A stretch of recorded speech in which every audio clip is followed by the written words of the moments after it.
Subscribe now and press the bell icon. Never miss an update. मैं कहानी सुना रहा था उस दिन रजौरी गार्डन में, और वो कहानी है बड़े जबरदस्त एक आदमी की जो बहुत दानी था। उसका नाम था दानचंद। दानचंद तो मस्ती में रख दिया था नाम, निपट कंजूस था, धेला ना दे किसी को। बीवी ने बोला दानचंद पूरी जिंदगी हो गई, अब जाने की बारी है, कुछ तो दान करो, कुछ तो साथ ले जाओ। उसने बोला दान नहीं होता, मेरा स्वभाव नहीं है, मैं क्या करूं। उसने बोला गंगा ही नहाओ, कुछ तो धुलेंगे। तो घर से 12 किलोमीटर दूर गंगा जी। उसने बोला चलो गंगा जी नहाने में कौन सा पैसा लगता है। पैदल पैदल गया 12 किलोमीटर, क्योंकि ऑटो करूंगा तो। गंगा जी पहुंचा। अब बोला वहां घाट पे जाऊंगा तो पंडा मिलेंगे, वो मांगेंगे। वो मैंने मुर्दा घाट गया कि वहां तो साला कोई झंझट नहीं, इतना कंजूस। अब कहते हैं कि भगवान को मस्ती सूझी। भगवान ने कहा ऐसा आदमी नहीं देखा। अब वो जैसे ही डुबकी मारने अंदर झुका, भगवान पंडा का रूप बना के सामने प्रकट हो गए। जैसे ही बाहर निकला, भगवान ने कहा जजमान की जय हो। उसने बोला तुम कौन हो।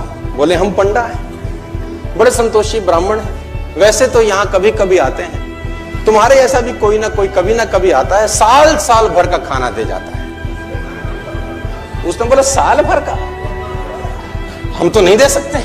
बोला महीने का दे दो। बोला हम तो एक दिन का भी नहीं दे सकते। तो भगवान ने बोला कुछ तो देना पड़ेगा, पंडा बन के आए थे, बोले कुछ तो। उसने बोला चलो एक धेला देते हैं। तो उस जमाने में चलता था धेला। भगवान ने बोला चल तो धेला ही दे। बोला वो भी अभी नहीं है, उधार ले लो।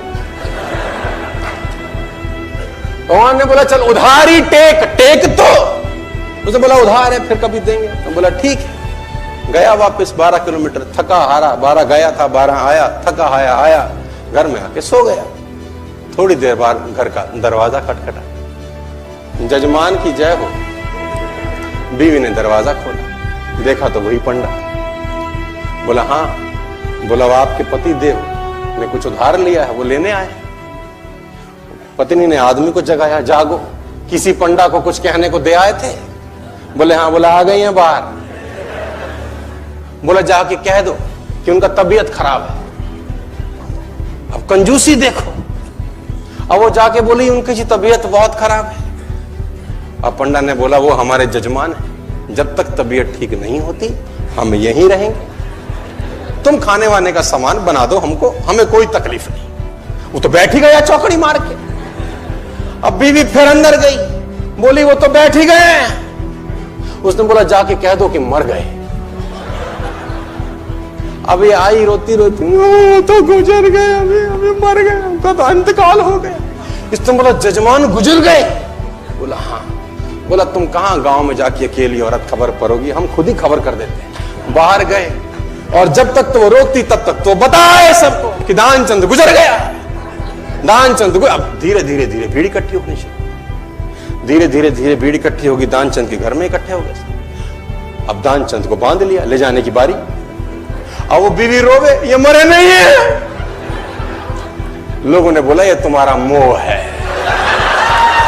ऐसा तुम्हारा मोह है, सबको होता है। और वो कम वक्त भी बंध गया, सांस रो के बैठा है। अब उसको ले जाने लगे, राम नाम सत्य है, और वो भी चल पड़ा। इतना निपट कंजूस, चिता पे रख दिया। भगवान ने बोला दुनिया हमसे हारती है, हम इससे हार गए। भगवान ने बोला ये मर जाएगा साला, कुछ देगा नहीं। भगवान ने बोला हम जजमान के कान में कुछ कहना चाहते हैं। लोगों ने बोला कह दो महाराज, अब तो बस तैयारी है। भगवान ने उसके कान में बोला आया हूं बैकुंठ से तुझ संग नाता जोड़। मैं बैकुंठ से आया हूं, तेरे संग नाता हमने जोड़ा है, हम भगवान है, आंखें खोल। इसको लगा अरे वाह वाह, ये तो खुद भगवान आ गए। जैसी आंखें खोली, देखा सामने वही पंडा। फिर आंखें बंद कर ली।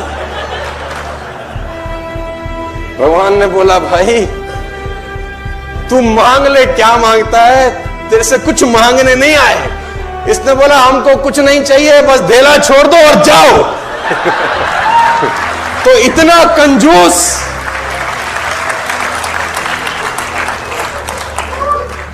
कंजूस बाप को मरती हुई हालत में देखकर बेटे ने बुलवा लिया और 2 गुना बड़ा कफन सिलवा लिया। कंजूस बाप को मरती हुई हालत में देखकर बेटे ने बुलवा लिया और 2 गुना बड़ा कफन सिलवा लिया कि बाप ने जिंदगी बड़ा दर्द सहा, ना ठीक से पहना ना ठीक से खाया, अब कम से कम मन भर के उड़ा तो सकूंगा कफन।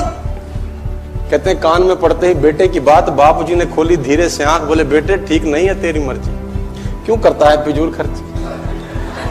इस कफन के आधे कपड़े से मेरी लाश ढकना, आधा संभाल के रखना, कपड़ा है रखा रहेगा, खराब नहीं जाएगा, तू जब मरेगा तेरे काम आएगा। इतनी कंजूसी।